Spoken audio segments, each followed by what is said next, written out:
नमस्कार। आज हम कबीर दास का अध्ययन करेंगे। कबीर दास कबीर भक्ति काल के निर्गुण संत काव्य धारा के प्रतिनिधि कवि थे। इन्होंने अपनी रचनाओं के माध्यम से निर्गुण भक्ति एवं एकेश्वरवाद का पोषण किया। इन्होंने कर्म कांडों एवं बाह्याचारों का विरोध कर मन और आचरण की पवित्रता पर बल दिया। कबीर समाज सुधारक संत पहले और कवि बाद में थे। इनकी वाणी में सामाजिक चेतना एवं सुधार भावना की प्रधानता है। काव्यगत दृष्टिकोण गौण रहा है। कबीर दास जी का साहित्य। कबीर का साहित्य 3 रूपों में विभक्त है: साखी, शब्द और रमैनी। साखी में दोहा रूप में रचनाएं हैं, शब्द में पद रूप में रचनाएं हैं और रमैनी में गद्य पद हैं। कबीर की रचनाओं का संकलन बीजक नाम से प्रसिद्ध है। कबीर दास साखी। गुरुदेव को अंग। राम नाम के पटंतरे, देबे को कछु नाही। क्या ले गुर संतोषिए, होंस रही मन माही। इसमें पटंतरे शब्द का अर्थ है बराबर का। होंस शब्द का अर्थ है हौसला। इसमें कबीर दास जी कहते हैं कि राम नाम के पटंतरे, देबे को कछु नाही। कबीर जी कहते हैं कि मुझे मेरे गुरु ने राम नाम दिया है और उस राम नाम के बराबर मुझे कुछ भी प्रतीत नहीं होता कि उस राम नाम के बदले मैं उसके बराबर का कुछ अपने गुरु को दे पाऊँ। मेरे लिए राम नाम बहुत मूल्यवान है। मैं गुरु के द्वारा किए गए इस उपकार से उऋण होने के लिए कुछ देना भी चाहूँ तो क्या दूँ। क्या ले गुरु संतोषिए, होंस रही मन माही। कबीर दास जी कहते हैं कि मैं ऐसी कौन सी वस्तु दूं अपने गुरु को जिससे संतोष का अनुभव कर सकूं। मेरे मन में यही हौसला, यही उमंग बार बार रह जाती है कि जिस गुरु ने मुझे राम का नाम दिया है, उस राम नाम के बराबर का मैं अपने गुरु को क्या दूं।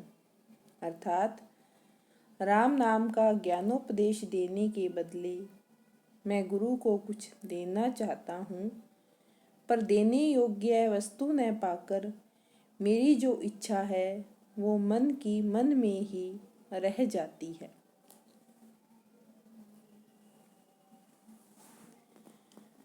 पाछे लागा जाई था लोक वेद के साथी। आगे ते सतगुर मिलिया दीपक दीवा हाथी। इसमें कबीर दास जी कहते हैं कि पाछे, पाछे शब्द का अर्थ है पीछे। वेद शब्द का अर्थ है वैदिक मान्यताएं। दीपक ज्ञान रूपी दीपक। कबीर दास जी कहते हैं कि मैं तो अन्य व्यक्तियों की तरह लौकिक और वैदिक मान्यताओं का पालन करता था। पाछे लागा जाई था लोक वेद के साथी। मैं अन्य लोगों की तरह ही लोक और वैदिक मान्यताओं के पीछे लगा हुआ था। आगे थे सतगुर मिलिया और तभी मेरी सतगुर से भेंट हो गई। दीपक दीवा हाथी, और उन्होंने सतगुरु ने कृपा करके मुझे ज्ञान रूपी दीपक दे दिया। कबीरदास जी कहते हैं कि मुझे सच्चा ज्ञान तो सतगुरु से ही प्राप्त हुआ। इस लोक और वेदों से जो कुछ सीखने को मिला वह गुरु के ज्ञान के सामने कुछ भी नहीं है। लोक और वैदिक मान्यताओं के जो मैं पीछे लगा हुआ था, उस ज्ञान के आगे जो सतगुरु ने ज्ञान दिया वो बहुत ही अधिक मूल्यवान है। ज्ञान प्रकाशा गुर मिलिया, सो जिनी बिसरी जाई। जब गोविंद कृपा करी, तब गुर मिलिया आई। प्रकाशा शब्द का अर्थ प्रकाशित हुआ, जिनी शब्द का अर्थ है नहीं, बिसरी शब्द का अर्थ है विस्मृत।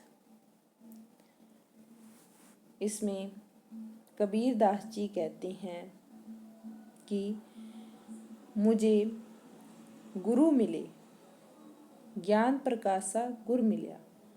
मुझे गुरु मिले जिन्होंने मेरे भीतर ज्ञान का प्रकाश किया, अर्थात गुरु के मिलने से मेरे भीतर ज्ञान का प्रकाश हुआ। सो जिनी बिसरी जाई, मैं चाहता हूँ कि वह ज्ञान जो मुझे गुरु के द्वारा मिला है वो भुला न दिया जाए। और गुरु भी मुझे तब प्राप्त हुए जब मेरे ऊपर ईश्वर की कृपा हुई।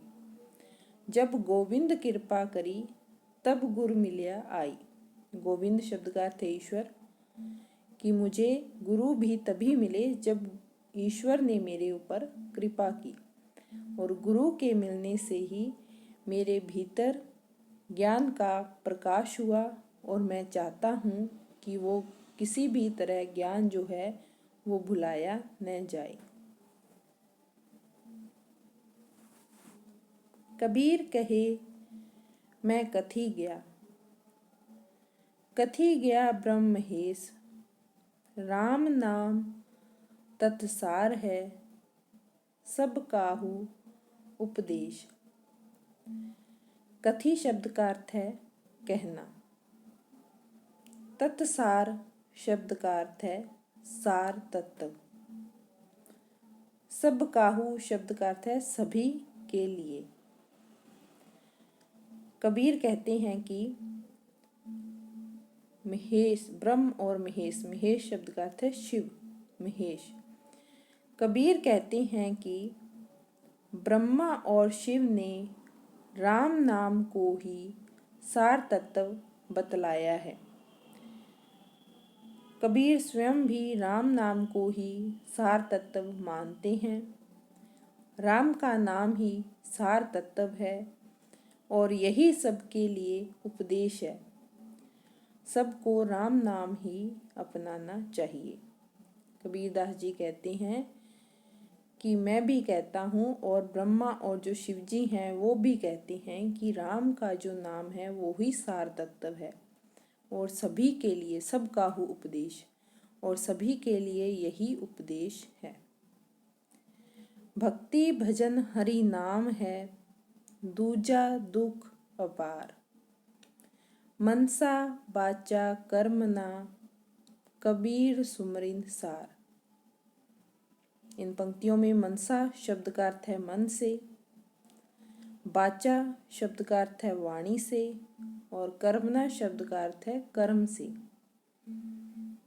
इन पंक्तियों में कबीरदास जी कहते हैं कि इस संसार में, हरि शब्द का अर्थ है ईश्वर, इस संसार में ईश्वर की भक्ति, ईश्वर का नाम ही सार है।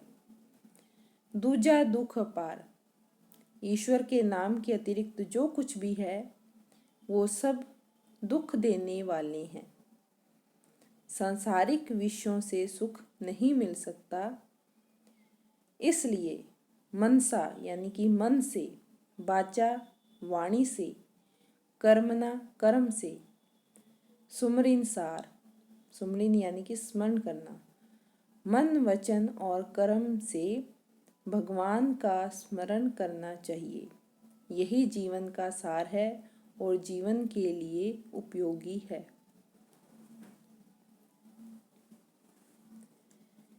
चिंता तो हरि नाम की और न चितवे दास। जे कछु चित्त में राम बिन सोई काल की पास।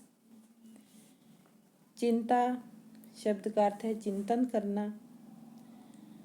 चितवे शब्द का अर्थ भी चिंतन करना है। पास शब्द का अर्थ है पाश, फंदा, बंधन। कबीर कहते हैं कि चिंता तो हरि नाम की और न चितवे दास, कि जो ईश्वर का जो दास है उसे केवल ईश्वर का नाम ही और ईश्वर के नाम की ही चिंता रहती है, ईश्वर के नाम का ही चिंतन करता है। वह और किसी के बारे में चिंतन नहीं करता। जे कुछ चितवे राम बिन सोई काल की पास। जो व्यक्ति राम को छोड़कर और विषयों का चिंतन करते हैं वे काल के पाश या बंधन में जकड़े जाते हैं। अर्थात जो व्यक्ति ईश्वर के नाम का ध्यान न करके सांसारिक विषयों में पड़े रहते हैं वो काल के बंधन से कभी भी मुक्त नहीं हो पाते। तू करता तू भया मुझ में रही न हूँ।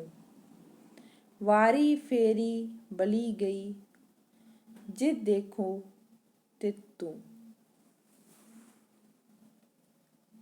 भया का अर्थ है हुआ। तू शब्द यहाँ परमात्मा के लिए आया है।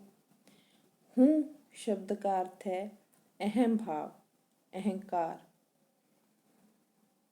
इसमें कबीर दास जी कहते हैं कि तू ही तू है, इस प्रकार उस ईश्वर के बारे में मैं चिंतन करता हुआ ईश्वर का रूप ही हो गया हूँ।